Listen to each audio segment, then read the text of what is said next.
аксари шиаҳо эронӣ мебошанд. Чаро? Чунки эрониҳо бо гуноҳи Умар дар ифлосӣ афтода ва ба вазъияти пастӣ гирифтор шуданд. ин қадар империяи бузург ҳамчун Форсро ба пастӣ зад. мо ба ин чӣ гӯем? ҳар гуна арабҳо, бедуинҳо, сорбонҳо омаданду империяро забт карданд. пас аъёну ашрофро буриданд.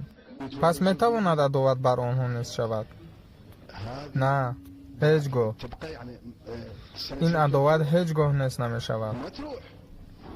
ҳатто пас аз якчанд асрҳо, хусусан барои ҳамин аз ҳама душмани ашадии шиаҳои Эрон, ин Абубакр не, Халид ибни Валид не, балки ин Умар аст.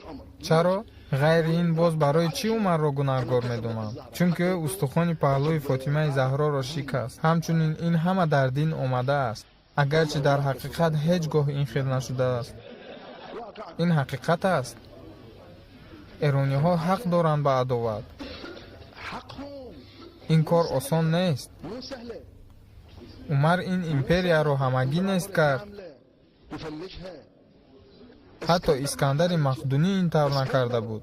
Искандар тамоми Эронро забт кард, вале ӯ пас аз чанд моҳ аз он ҷо рафт. ӯ эрониҳоро бо динашон гузошт. Аммо арабҳо бо эрониҳо чӣ кор карданд? онҳо ҳамаро бо тахкурсиаш хароб карданд. Тамоман чизе намонданд. ҳатто тоҷи Хосроро пора пора карда ва ба ҳама якпорчаӣ тақсим карданд. онҳо аз тоҷ чӣ мехостанд? Чаро порча порча карданд? ӯ аз тилло буд.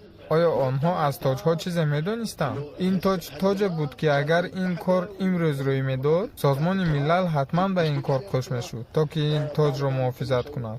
ин мисли он аст ки чӣ хел толибон ҳайкали қадимаи будҳоро кафонданд. ин осори таърихӣ буд. онҳо аз куҷо бидонанд ки ин чист? дар маҷмӯъ ин аст сабаби душманиву адоват.